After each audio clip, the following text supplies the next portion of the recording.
Welcome back to the Hold My Crown podcast. I am Mia Sanchez, your host, former Miss USA 2014 to be exact. And if you haven't seen it yet, the news is out there. It's officially been announced. I am judging Miss USA. It's actually my first time ever judging Miss USA. I have coached contestants every single year that have been state title holders competing for Miss USA since I gave up my title as a pageant coach. This is one of the first years that I've really pulled back to focus a little bit more on my family. I just had a baby 4 months ago. So now I get to be on the other side from, the outside point of view, and I get to judge Miss USA. So I'm so honored to be a part of selecting the new woman that will be entering our sisterhood. And it's really thrilling. I can't wait to really dive into this episode with you guys. I am sharing what I am looking for and what many judges are looking for in a winner. It takes a lot of factors that all come together to kind of build up the perfect recipe to kind of decide who should be Miss USA. So I'm really looking forward to diving deep into that with you guys today. Let's take it back just a little bit to when I was preparing for Miss USA and kind of what helped me feel confident and good along my journey. And then, of course, I'll get into what I look for now as a judge 10 years out. The pageant system has developed and changed a lot since when I was competing. I've judged at different levels, local, state, national, and even international competitions since then. So I've watched not only the Miss USA and Miss Universe organization change and develop and grow, but also other organizations. So I'll share a little bit of my personal story. This was 10 years back when things are a little different, and then what we're looking for now as judges in real time, specifically me, what I'm looking for. So let's get into my story. When I was competing for Miss USA, I had won Miss Nevada USA a few months before. And it was a whirlwind because I had been ready to compete the year before. But I was only in the US for 5 months after moving back from Hong Kong. And there was a 6 month residency rule at the time. You could only compete in one state. Things have definitely changed since then. Now you can compete in two states. You can be married, you can be engaged, you can have babies, you can do all the things. None of that was around when I was competing. So I had waited a year and a half to compete for my state title. And I think the thing that really made me feel confident and different in this competition, because I had competed for 5 years previously in different states in California where I originally was living. And it was those local, regional, and then the state title, even other international competitions.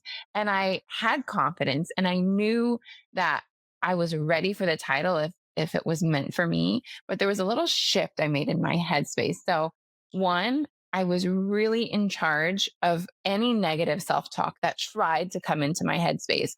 I kind of You can kind of look at it as a sports analogy. If someone's throwing a ball at you, someone's trying to throw in that negative self-talk that's coming into your headspace, I would catch it, acknowledge it, and then intentionally remove it and speak positively over it. And that might sound like something so simple, but it's really hard sometimes. And depending on kind of like how you grew up and your background, to even be aware of negative self talk, you might just think that your thoughts are reality, but your thoughts are not facts. And so I had to learn that, and I had to make the adjustment and choose how I wanted to think and choose those different thoughts that I wanted to have, to speak words of affirmation to myself, to believe in myself, and then also to have people around me that lifted me up and encouraged me and believed in me as well. Daniel and I were dating before I competed for Miss Nevada. So he was a big part of that, encouraging me, uplifting me, supporting me, helping me practice all my pageant questions, and helping record me when I was doing my runway walk, all of that. I was on a big budget. So and when I say big budget, I mean little budget. I did not have a budget. I was pinching pennies. So simple things like wardrobe. I could not just go out and get anything and everything I wanted for wardrobe. I borrowed wardrobe from friends. My interview dress was not one that I owned. I don't have it to this day because it was a borrowed dress from a friend that I sent right back after the pageant.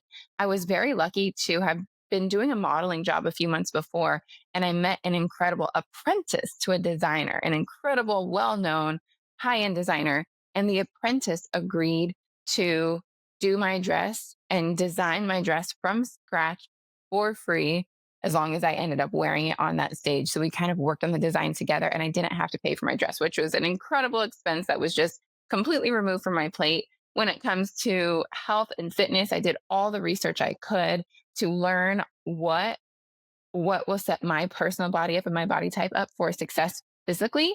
I drink a gallon of water a day. I did insanity workouts. Now, if anybody even knows what that is, that'll really date me right there because I feel like nobody does insanity anymore. But I was doing insanity all the time back then. It was such a hard, intense workout, but it made me feel really good in my body and it made me feel strong. And I could do it from home and I didn't have to pay for a gym membership.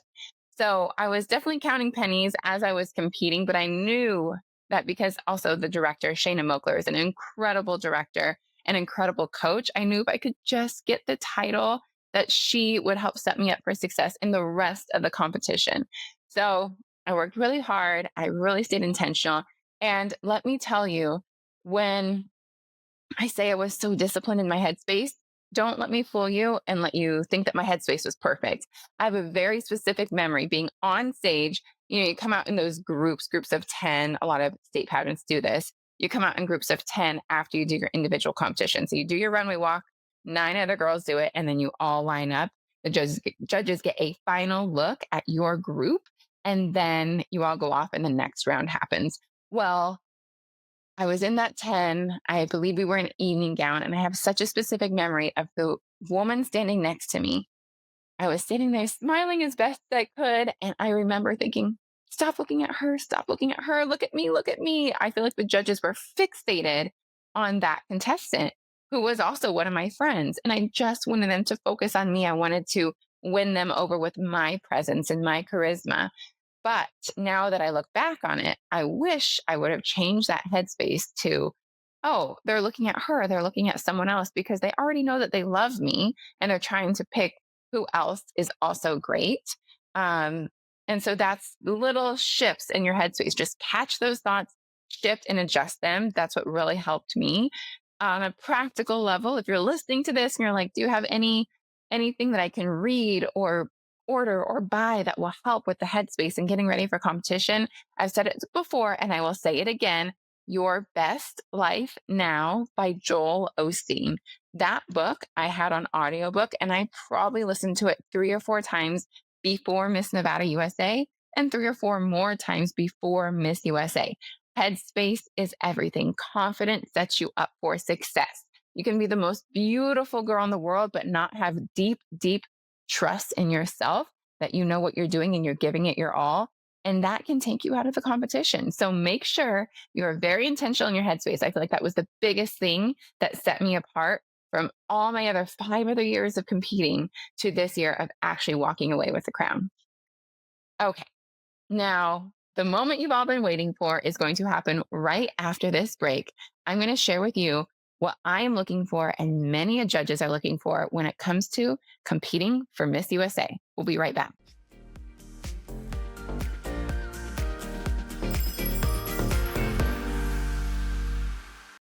If you are dealing with hair issues like thinning or shedding, like me, then you need to try out Nutrafol.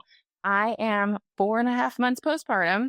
My hair started thinning and kind of shedding probably like 3 or 4 weeks ago now, almost a full month ago. And that's when I knew it was time to get really locked in to Nutrafol with their postpartum formula. Nutrafol is the #1 dermatologist recommended hair growth supplement brand trusted by over 1.5 million people. You can feel great about what you're putting into your body since Nutrafol hair growth supplements are backed by peer-reviewed studies and NSF Contents certified, the gold standard and third-party certification for supplements. I'm taking my Nutrafol postpartum formula regularly, and I am so excited to start seeing my results. You can see thicker, stronger, faster growing hair with less shedding in just 3 to 6 months with Nutrafol. For a limited time, Nutrafol is offering our listeners $10 off your first month subscription and free shipping when you go to Nutrafol.com and enter the promo code HMC. Find out why Nutrafol is the best-selling hair growth supplement brand at Nutrafol.com, spelled Nutrafol.com, promo code HMC. That's Nutrafol.com, promo code HMC.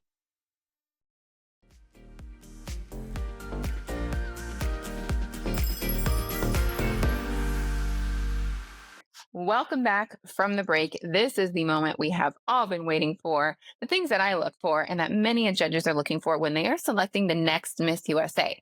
Now, if you're not competing for Miss USA, this might apply to you for Miss America, Miss Earth, Miss World.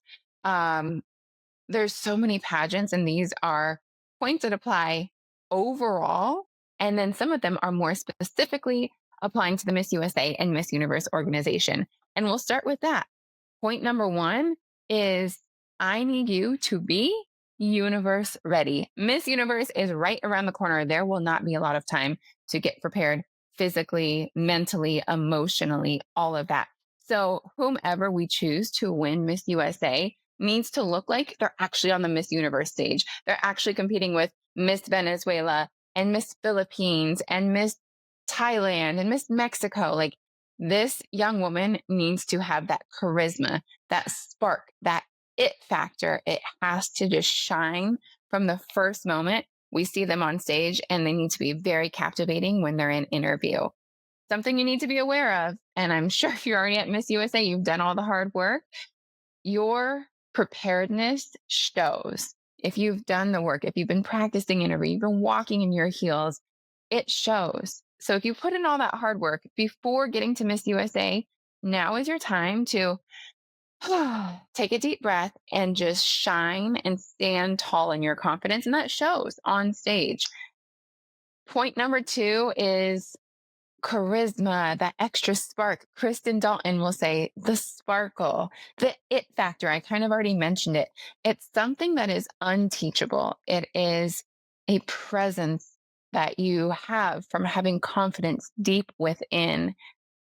It is not perfection. And I want that to be very clear because there are winners that have fallen to the ground in their walk on stage, but still have that extra sparkle, that it factor where they get up, they shake it off, and they walk just as good as they were before, and it doesn't affect them. So it's not something that means perfection. It means that you truly just stand so tall in who you are and you sparkle a little bit brighter. It's really a deep rooted confidence. It's magnetic and something that you can just feel, whether you're a judge, you're an audience member, even other contestants around you might be able to feel it too. It's something that shines from the inside out. The next thing I look for is someone that is eloquent and approachable. The title holder should be someone that can easily go from a red carpet event, a charity fundraiser, to a children's hospital or picking up trash with in a community park pickup. This title holder needs to be able to be well spoken no matter what room she steps into, but also really relatable. That girl next door with that little extra spark that can stand tall no matter what room she steps into. A short story. When I was Miss USA, and it's a lot different now, and I'm very excited to see how this new organization sets this title holder up for success. But I was at huge galas all across New York City. I was at fundraisers, but then I was also in children's hospitals. We did a trash cleanup day in Central Park. You have to be able to shine, stand tall, and know who you are and just captivate a room no matter where you're at.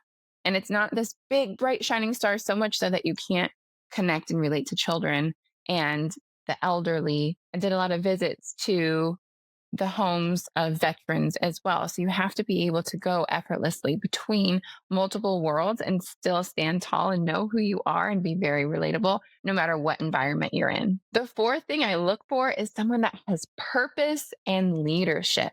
You need to know who you are, what your purpose is, what you want to bring to the title of Miss USA, and ultimately what you want to bring to hopefully being Miss Universe, representing the United States on that level? Do you have something that you're passionate about, a way that you want to help others? What is your purpose in life, your purpose as a title holder? Miss USA should stand for something bigger than herself. It's also important that I want to keep kind of bringing back to that. It's not about perfectionism, it's about authenticity. And you don't have to have the perfect platform, it just has to be something that you really have a passion for. Another thing that I feel like is not talked about often enough is having poise under pressure. Things will go wrong. It happens. It's just a part of your life. It might happen in the pageant or another area of your life. whether it's on stage, in interviews, online, whatever it might be, but having poise and keeping it together through those high pressure moments is something that a Miss USA needs to be able to do. Oh my goodness gracious. When I was Miss USA, there were many a times where things went wrong. I had a teleprompter far off on the stage that just went black when I was giving a speech that I was not given in advance. I was doing it on the fly. Things like that, where you have to be able to continue to speak and carry yourself in a poised way, no matter what happens. Uh, there's so many times where, and I got really good at this, and it comes with practice and confidence. I don't know if I could even do it at this very point, but I would be at a gala, at an event, at a fundraiser, and they would say, "Oh, we hear Miss USA is in the room. Miss USA, would you like to get up and say a few words?" And you have to go up and give a 3 to 5 minute speech out of thin air. Moments like that are definitely high pressure moments, but you need to be able to be poised and get through those moments with grace. The last few points I'm going to kind of all blend together so we can kind of get a little bit closer to the end of this episode. I don't want it to be too long. I want to make sure that you guys can have bite-sized pieces of notes and advice to take in. So the last few notes are: I want someone with confidence and humility. I want someone that has a great work ethic and they are consistent in the way that they show up. Being Miss USA is a demanding full time job. You need to be reliable, you need to be punctual, you need to be prepared. Like I said, in case those moments happen that throw you off your schedule a little bit, you have to be ready for all of it. You should own your own space, not be afraid to take up space in a room, but stay kind, humble. There needs to be a really good balance. And it is kind of asking for it all. But I know that the woman that is ready to be Miss USA is ready to step into that role and find that balance, yet continue to completely shine who she is. Something I love about my sisters, my Miss USA sisters, and I still feel connected to so many of them, is they all have different things that make them unique. And they never lost that when they were Miss USA. They continued to stay true to who they were, but they filled those shoes of the ones that came before them so well because they had that confidence and they let that shine through. The most compelling title holders have both strength and grace. The balance is so important. Let's take a little break and we'll come right back with a few more thoughts.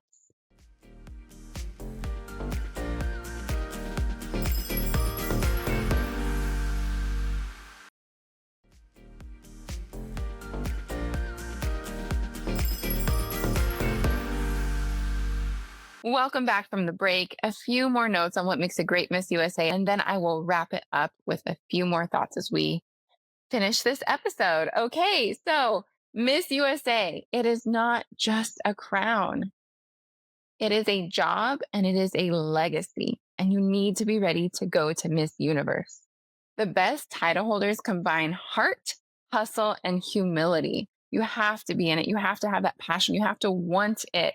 You have to hustle because who knows what this next year is going to be like. It looks like it's going to be amazing, but we've seen, unfortunately, the last few title holders have really had to hustle because they didn't have the support. So now that you guys hopefully have incredible support, you still need to hustle. Even though you have a team around you, you can't just rely on that. You got to hustle all the way through. And then humility. You need to be able to respond to as many comments as you can, engage with your audience. You wouldn't be here, whether you're a state title holder or Miss USA, you wouldn't be here and there wouldn't be this platform that you're allowed without the support of the fans and the people that look up to you. So make sure you engage with them and respond to them as much as you can. I know it's not easy. I personally struggle on my own platform to get back to all the people, but I try my very best when I can. Whether you're competing, coaching, cheering from home, cheering on your best friend, no matter where you're at, just know that authenticity always makes an impact. Authenticity and just showing up with a lot of confidence in your true self. In closing, I want to thank you guys so much for listening in. Let me know what you think in the comments on Instagram. Send me a DM. Make sure you leave a review for this podcast. And I am just so excited to go back and be able to give back to the organization that gave so much to my life. I know that Miss USA and competing at Miss Universe and getting first runner up was a huge opportunity for me that put my life into a different trajectory. And I'm so grateful for that because I wouldn't have met some of the people that I met, made the friends that I made. Miss Universe, my sisters at Miss Universe, we still have a group chat. We talk regularly. And it has been 11 years now. Time is flying. Time has gone so fast. And we have had so much fun staying connected, keeping that sisterhood. I've grown from being Miss USA. I learned so much from being Miss USA. And it is truly a very, very special opportunity. So, to whomever is destined, I do believe it's destiny, to whomever is destined to become Miss USA, I just want to send you all the luck. To every single contestant competing this year, or if you're listening and you're competing in a different pageant, in a different organization, I want to send you all my love, happy, positive prayers, good vibes all the way, because you can do it, but you have to believe in yourself. At the end of the day, one woman walks away with the crown, right? Only one. You get to have those memories and experiences that you have while you're competing. Don't let your focus on the crown so much deter you from having a good experience that you walk away wishing you would have done the competition differently. Make sure that you show up as yourself, authentic, kind, humble, confident, all of that, and you enjoy the process, because hopefully you put in all the hard work ahead of time. So now you get to show up and just enjoy it.